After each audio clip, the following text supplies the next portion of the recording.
Hello everyone, ఈరోజు వీడియోలో మనం everybody, everyone, nobody, no one, somebody, someone. So ఈ వర్డ్స్ అన్నిటిని మనం సెంటెన్స్లో ఏ విధంగా యూజ్ చేయాలి అనేది తెలుసుకుందాం. సో ఫస్ట్ వచ్చేసి ఎవ్రీబడి అన్న, ఎవ్రీవన్ అన్న ఒకటే అర్థం, నోబడి అన్న, నో వన్ అన్న ఒకటే అర్థం, సంబడి అన్న, సమ్వన్ అన్న ఒకటే అర్థం. Okay, and the second point is ఇవన్నీ కూడా మనకు చూడ్డానికి ప్లూరల్స్ లాగా కనపడినప్పటికీ కూడా ఇవి మనకు సింగులర్స్ అవుతాయి. ఓకే, ఇది మనం గుర్తుపెట్టుకోవాల్సిన విషయం. ఓకే, ఎవ్రీబడి అన్నా, ఎవ్రీవన్ అన్నా, సో మనకు ఎవ్రీబడి, ఎవ్రీవన్ అంటే ఏంటి? ప్రతి ఒక్కరు అనే అర్థం వస్తుంది కదా.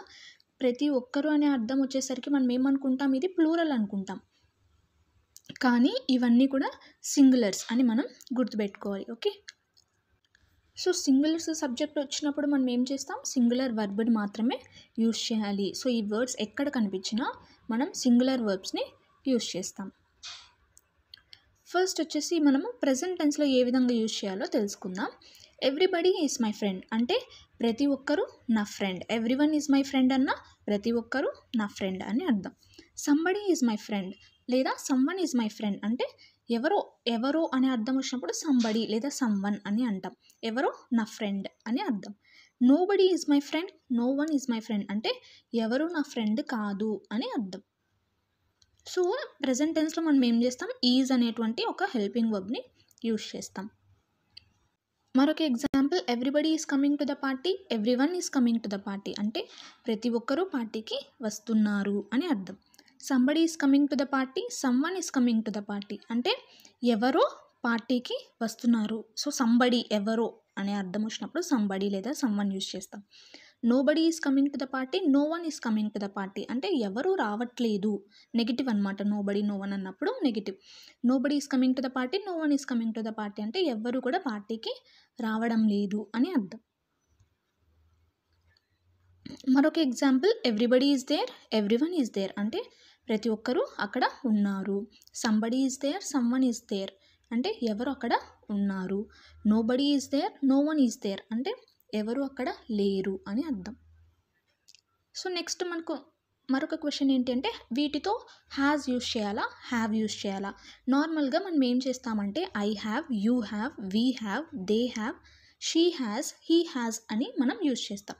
కానీ ఈ వర్డ్స్ వచ్చినప్పుడు మనం హ్యాజ్ని మాత్రమే యూజ్ చేయాలి, హ్యావ్ అనేది యూజ్ చేయకూడదు. Okay, somebody has a laptop, someone has a laptop అంటే ఎవరికో ఒక ల్యాప్టాప్ ఉంది.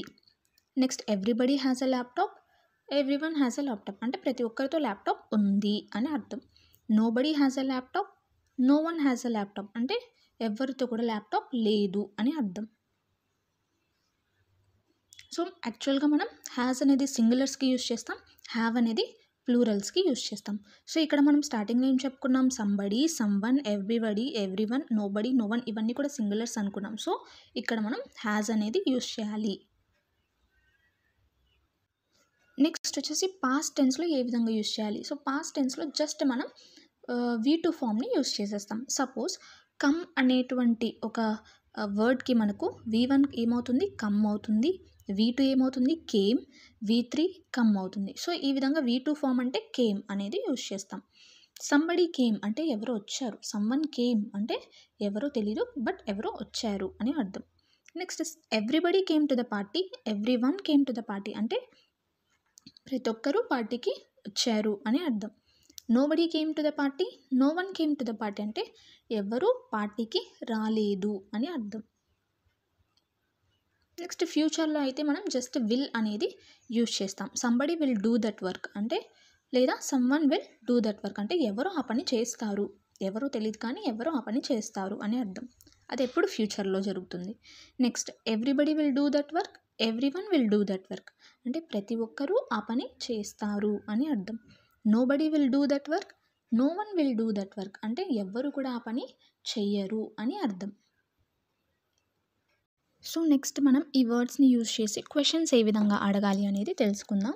సో క్వెషన్స్ అనేవి ఏ విధంగా యూజ్ చేస్తామంటే స్టార్టింగ్లో హెల్పింగ్ వర్బ్ని యూజ్ చేసి మనం క్వెషన్స్ అడగడం జరుగుతుంది. ఓకే, సో ఎప్పుడైనా కూడా ఈ వర్డ్స్తో క్వెషన్ చేసేటప్పుడు స్టార్టింగ్లో హెల్పింగ్ వర్బ్ అనేది ఉండాలి. సో సపోజ్ చూడండి, does anybody have a phone అంటే ఎవరితోనైనా ఫోన్ ఉందా. ఎనీబడి ఎనీవన్ అంటే ఎవరితో అయినా పెన్ ఉందా, లేదా ఎవరితో అయినా ఫోన్ ఉందా, ఎవరితో అయినా బుక్ ఉందా అని అడుగుతాం కదా. సో ఆ టైంలో మనం ఎనీబడి లేదా ఎనీవన్ ఎవరితోనైనా అని అర్థం ఇస్తుందన్నమాట ఇది. సో నెక్స్ట్ ఏంటి, ఈజ్ ఎవ్రీబడి కమింగ్ అందరూ వస్తున్నారా అని అర్థం. ఈజ్ ఎవ్రీవన్ రైటింగ్ అందరూ రాస్తున్నారా అని క్వశ్చన్ చేస్తాం.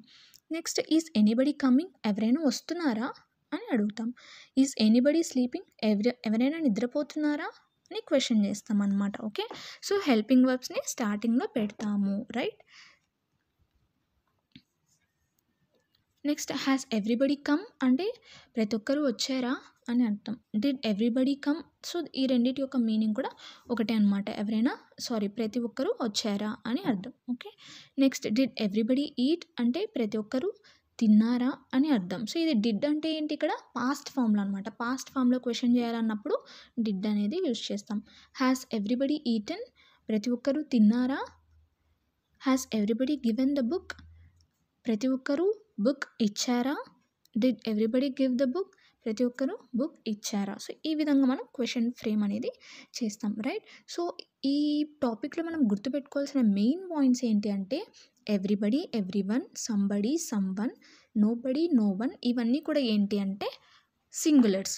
సో వీటితో మనం సింగులర్ వర్బ్స్ని మాత్రమే యూస్ చేయాలి. ఓకే, క్వశ్చన్స్ వాడేటప్పుడు మనం క్వశ్చన్ ఫామ్ చేసేటప్పుడు హెల్పింగ్ వర్బ్స్ని ముందు రాయాలి. ఈజ్, హ్యాస్, డిడ్ అనేవి యూస్ చేస్తాము, రైట్.